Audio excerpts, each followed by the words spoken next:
Brea, paabot nga nun. Ha? Paabot nun. Ha? Ako na. Brea, sabi ni ma'am sa inyo raw ako. Ha? Sa inyo raw ako. Sa grupo niyo raw ako. Ha? Sa'yo ako. Ha? Ha? Basta sinabi ko na sa'yo, ha? Ha? Ha? Okay. Uh, ha? Okay. Brea, natignan mo na yung sinend ko sa yung file. Ha? Oo, natignan mo na. Ano comment mo? Okay ba? Ha? Talaga? Tama yung sinend ko? Sabihin mo lang kapag may kailangan pa akong gawin, ha? Ha? Inunahan na kita para hindi ka na mahirapan. Laters! Uy, Brea, congrats nga pala, ha? Ha?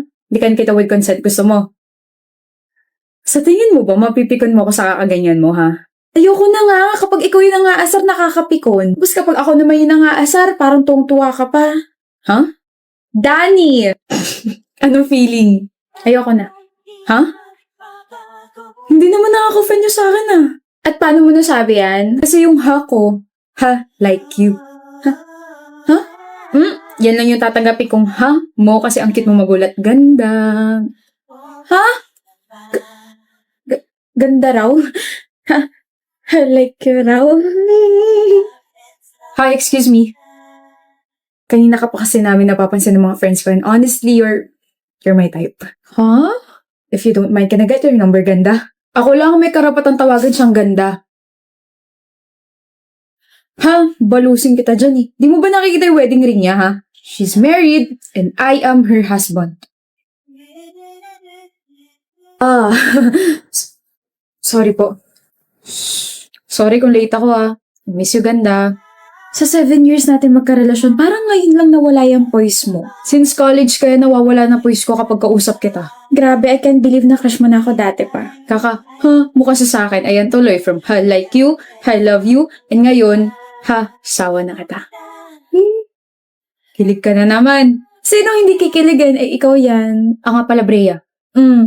Kapag may lumapit sa'yo, ganituhin mo na lang siya, ha? Sakit ng ulo ko, sakit ng balikat ko. Yes, may kailangan ka. Eto, wedding ring to. Ang ganda, no? Ewan ko sa'yo. Kain na nga tayo. Art. Yung mga tatanungan ko at kapag nagkamali ka, i-date kita sa kantin. Kantin talaga? Sino ka para i-date ko? Ako bang i-date mo, ha? Sabi ko, i-date kita. Ibig sabihin, libre ko. Umalis ka sa harap ko. Ay, wala to. Candidate for cum laude pero umaatras sa magiging tanong ng kaklase. Wala to. Hanap na lang ako ng iba. Yung pogi na, matalino pa.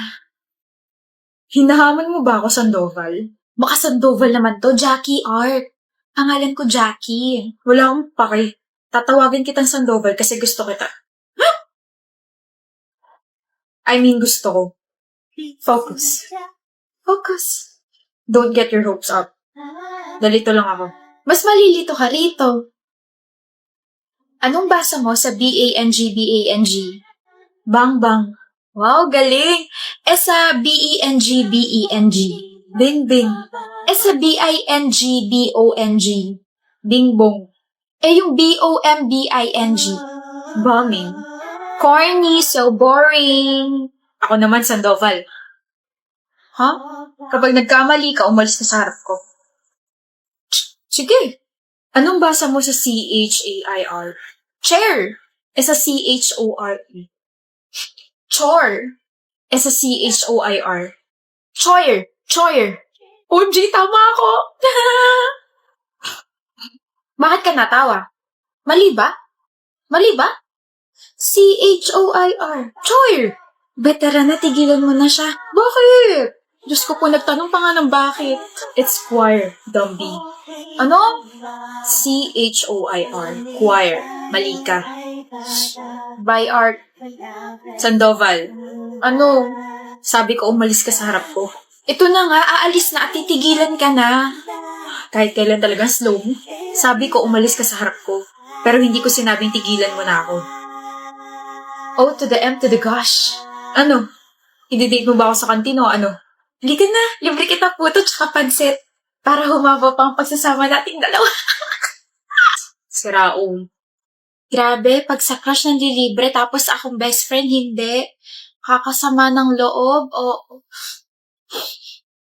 Kanina ka pa nag-aantay, Kai? Hindi naman, Vil. Kanina ka pa nag-aantay. Hindi mo na nga maitawid ng maayos yung mga binti mo dahil sa ngalay. Para sa'yo, syempre, kakayanin ko. Akin ang bag mo. Hatid na kita. Dumplings, oh. Sinasagot na kita. Sinasagot na kita, Kai. Talaga? Vil. Para sa'yo, Viel ko. Oh? What's with the flowers? Hindi ko naman birthday. Hindi naman Valentine's Day. Just flowers. Thank you. Love you. I can't believe we forgot our 3rd anniversary. Yeah. Sorry, pagod lang talaga. Same. Tuloy ba tayo this Saturday? Sorry, Viel, may business trip ako sa Visayas eh. Sakto pala kasi may lakad din ako kasama ng mga friends ko. Viel. Are we okay? No. We're not okay, Kai. We both know we're not okay. Ano nangyari, Vil? Bakit naging ganito? Napagod tayo sa isa't isa. We're not even excited to see each other anymore. No more just flowers. No more small talks. No more celebrations. No more Viel ko. Sorry. Sinubukan naman natin ayusin, pero we got bored. Wala na yung sparks. Sorry.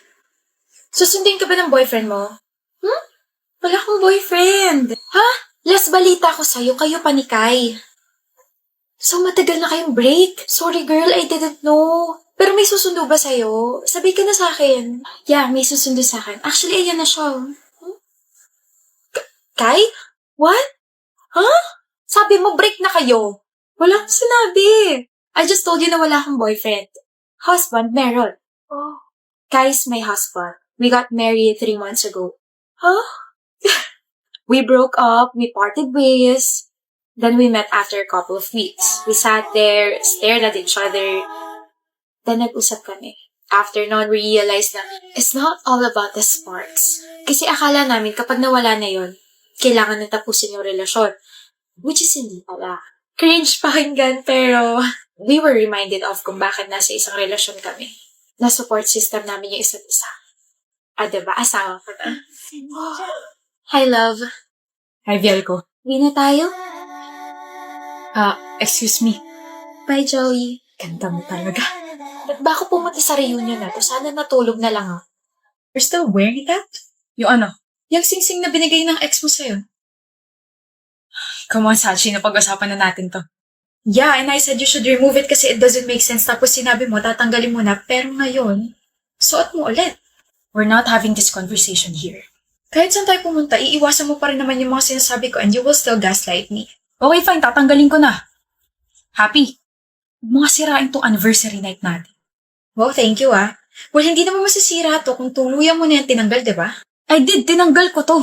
Tapos binalik mo ulit kasi feeling mo empty ang pakiramdam mo. Okay, that's not the case. Or maybe, sinuot mo ulit kasi nakapagkita ka sa ex mo kanina and nakalimutan mo lang tanggalin bago mo ako sunduin. Ano ba pinagsasabi mo dyan? You're being crazy again. Stop with your crazy ideas. I told you, you should stop hanging out with your friends kasi bad influence sila sa'yo. You know what, Sachi? This is pointless. You just ruined our night and I hope makatulog ka sa ginawa mo ngayon. I did some effort tonight. I dressed up, tapos... Ano, natahimik ka? Ikaw yan, pati ex mo kanina, di ba? I think 4 hours ago before mangyari tong date natin. You dressed up for your ex, not for me. Kasi ganito pa rin naman yung ayos mo nung nakipagkita ka sa kanya kanina eh. Pinapasundan mo ako? No. Or sinusundan mo ako? I knew it! You're crazy. Hindi mo ba naisip na careless ka lang? Careless? Napicturean kayo ng kaibigan ko habang kumakain sa isang restaurant. And you know what amused me? Kumain kayo sa isang restaurant ang may-ari ang kaibigan ko sinabi mong bad influence. What a freaking coincidence, right? See? You're just careless. We just talked. And kissed. Nakuhanan din yun ng litrato so there's no point in denying it. Kailan pa kayo nagkikita? 2 months ago, pero pinigilan ko naman. That's all I need to know. Saan ka pupunta? Iiwan mo ako? I'm sorry, Sachi. Fine, I'll be honest na. I just love her very much. Na kahit 1 taon na tayo, siya pa rin? I'm sorry. Ang hilig niyo pumasok sa isang relasyon na kahit alam niyo sa sarili niyo na mahal niyo pa rin ex niyo. Kapal na mukha mo, Jamie. Sobrang sama ng ugali mo. I don't want to embarrass you, pero sana nakipag-break ka muna sa akin bago mo sinimulan yung kalokohan mo. So ka pupunta? Iinom kasama mga friends ko. Heartbroken ako eh. Pero hindi pa bayad yung bill. I don't have my wallet with me, Sachi. Sabi mo ikaw magbabayad ngayon. I know. Diyan man lang makabawi ako sa ginawa mo, diba? Sachi, lagpas 5K tong bill natin. O, eto, piso. Hanap ka naman lilibre sa'yo. Or, ask for your ex-help para malaman mo kung gaano kakapal yung mukha mo. Eat well. Ano kailangan mo? Ang aga-aga ang sungit, ha? Huwag kang attack, Kurt. Ano nga? May gusto lang ako ipakilala sa'yo. Kurt, this is Waneline. Classmate ko sa history class. Hi! I'm Waneline. Hi. Waneline, this is Kurt. Childhood best friend ko. Single yan. Ang pogi mo, ang pogi niya. Ito na ba yung time para umexit ako? Oh, alis ka na. Umalis ka na, ako na bahala rito. Bye, alis na. Ay, sige, nagmamadali. Okay, bye. Enjoy. Gutom ka ba? Tara, kain tayo. Yes. Sabi ko kung gutom ka ba. Ano? Busog pa ako. Ha? Alam mo, sobrang crush na crush kita. Since senior high, lagi na kita nakikita. Tapos lagi mo kasama si April. Gusto ko lang sana itanong kung pwede bang mag-date tayo. You know what, Waneline? It's Waneline. Waneline. Right, sorry. Waneline? This may sound harsh, pero kasi hindi ako interesadong kalalanin ka. I like someone else. Hindi, okay lang. Isang date lang naman. Kung tatanggapin ko man yung offer mo, mas lalong tataas yung expectations mo sa akin. Sino yung gusto mo? Yung taong nagpupush sa ating dalawa? Si April? Siya yung gusto ko. I knew it. Anyway, go get your girl. April's really kind. Thanks. Ba't umalis yun? Anong ginawa mo? Ewan ko sa'yo. May nasabi ka sa kanya, no? Marami. Sabi ko, hindi ako interesadong kilalanin siya. So, may iba akong gusto. Yung bibig mo, wala talagang preno. Ang pasmado. Kaysa naman umasa yung tao, di ba? Bad shot na. Sabi ko pa naman, mabait ka. Mabait lang ako sa taong gusto ko. Ibig sabihin, mabait lang ako sa'yo. Sus, mabait pero pasmado. Ano? Mabait ka sa taong gusto mo. Mabait ka sa akin? So gusto mo ako? Yeah? Oh my gosh. At saka pwede ba? Match na nga tayo eh. Kaya tigilan mo yung paghanap ng kamatch ko. Uy, huwag ka nga mabigla. Baka mamatay ako. Bawal ka pang mamatay, huy. Hindi pa nga nagiging tayo eh. So kapag tayo na, doon ako pwede mamatay? Siguro. Sira ulo yun. Tsaka anong match? Nag-flames ako kasama yung pangalan niya, pero enemies yung lumabas. So sino ang scam? Tayo na ba? So pwede na ako mamatay?